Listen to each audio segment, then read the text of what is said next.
गुनाह करिए खुलकर करिए। आपके गुनाह को जस्टिफाई करने और आपको डिफेंड करने के लिए मक्खी मीडिया तो तत्पर रहती ही है। अब इस वीडियो को ही देख लीजिए। हमारे दलाल टर्न्ड मक्खी मीडिया प्रमुख राजदीप सरदेसाई क्या कहते हैं नागपुर हिंसा को लेकर। You unleash a hate-filled narrative where you want to go and demolish Aurangzeb's tomb, you must be prepared for some reaction and a backlash. Rajdeep जी समझा रहे हैं या धमका रहे हैं? आपने बताया नहीं सरदेसाई जी कि पत्रकारिता छोड़ आपने अपनी सांसद बीवी की तरह राजनीति ज्वाइन कर ली। नहीं तो बातें तो आपकी एक भड़काऊ नेता जैसी ही हैं, जिसके घर आप डिनर पर जाना पसंद करते हैं। राजदीप के अनुसार अगर आप तथाकथित हेट फैलाएंगे, औरंगजेब की कब्र हटाने की मांग करेंगे तो बैकलैश तो सहना पड़ेगा।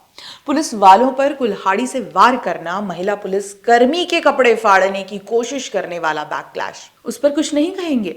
खैर, ऐसा पहली बार नहीं है जब किसी दंगे के लिए या जेनोसाइड के लिए भी ऐसे जस्टिफिकेशन दिए गए हों मक्खी मीडिया द्वारा। सब गलत, सबकी गलती है, सर्कमस्टांसेस गलत, आपने सच्चाई कुछ बोल दी वो गलत, इन्हें आपका सांस लेना पसंद नहीं आए तो वो भी गलत। राजा हरिश्चंद्र इनके अब्बू थे ना, सारी सच्चाई इनमें कूट कूट कर भरी है। सबकी गलती है विशेष समुदाय और उनके चरण चुंबकों को छोड़कर। जिस तरह की भाषा राजदीप बोल रहे हैं वो कुछ नया नहीं है। केवल भारत की ही बात करूं तो दिल्ली रॉयट्स के समय भाजपा नेता और एमएलए कपिल मिश्रा के सर पर ठिकरा तो ये फोड़ ही चुके थे। कश्मीरी पंडित जेनोसाइड के समय इनका कहना था कि बेचारे एक्सट्रीमिस्ट नाराज थे, कारण कश्मीरी पंडित पढ़े लिखे थे, सारी प्लम जॉब्स उनके पास थी, जिस वजह से विशेष तबका नाराज हो गया और जेनोसाइड हो गया।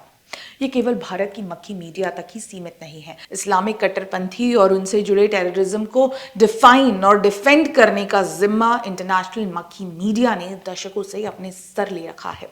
1979 से लेकर अप्रैल 2024 तक दुनिया में 66,872 इस्लामिक अटैक्स रिकॉर्ड किए गए हैं, जिसमें कम से कम 2,49,941 लोगों ने अपनी जान गंवाई। और जो रिकॉर्ड नहीं हुए वो तो आप इमेजिन भी नहीं कर सकते। लेकिन फिर भी आज दुनिया के लेफ्ट लिबरल्स इस्लामोफोबिया का रोना रोते हैं। आयरनी तो ये है, जहां हमें ये पट्टी पढ़ाई जाती है कि पिछले एक दशक में दुनिया में खासकर भारत जैसे देश में इस्लामोफोबिया बढ़ा है, उसी पर्टिकुलर दशक में इस्लामिक अटैक्स 84.4% से बढ़े हैं। यानी 66,872 अटैक्स में से लगभग 85% अटैक्स 2013 से 2024 के बीच हुए हैं। अब सोचिए, साउथ एशिया जिसका भारत अहम हिस्सा है, उसमें कितने हमले हुए होंगे। 1979 से अप्रैल 2024 तक साउथ एशिया रीजन में करीब 31.2% अटैक हुए, जिनमें 33.7% लोग मारे गए। राजदीप जी, ये नंबर भी कोई रिएक्शन था? नहीं, शायद औरंगजेब वापस आ गया हो। अब यजीदी के साथ जो हुआ वही ले लीजिए। आईएसआईएस यानी इस्लामिक स्टेट ने उनका जो हश्र किया वो आप सोच भी नहीं सकते। क्यों किया?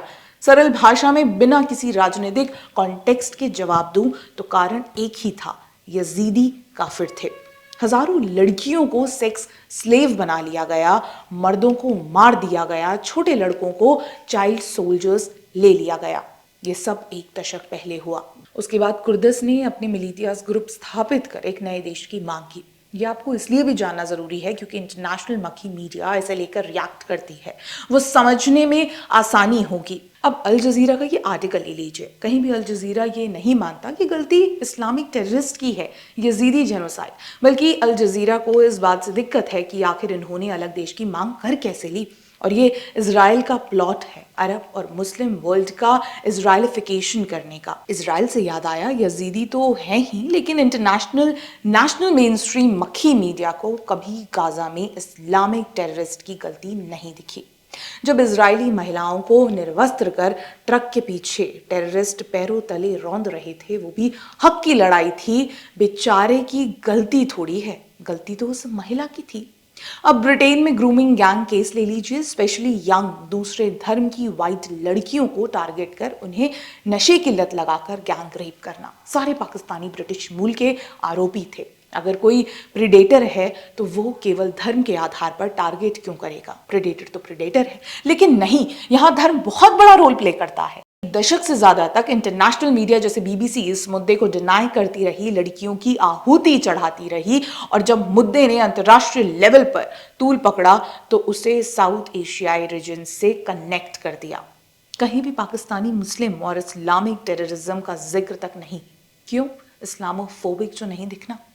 मुद्दा ये नहीं है कि कौन क्या कर रहा है, बात है अकाउंटेबिलिटी की। किसी न किसी देश में कुछ न कुछ चल ही रहा है। भारत में इस्लामिक एक्सट्रीमिस्ट हिंदू से लड़ रहे हैं, इराक में इस्लाम यजीदी से लड़ रहा है, यूरोपीय देशों में Islamic extremist Christian Catholic whites से लड़ रहे हैं, अफ्रीका में बोको हराम जैसे ग्रुप आपस में ही लड़ रहे हैं। पाकिस्तान में जहां हिंदू बचे ही नहीं, वो भी आपस में लड़ रहे हैं। सुन्नी जो खुद को प्योर फॉर्म ऑफ इस्लाम मानते हैं, वो सिया को खत्म करना चाहते हैं, और सिया अहमदिया को।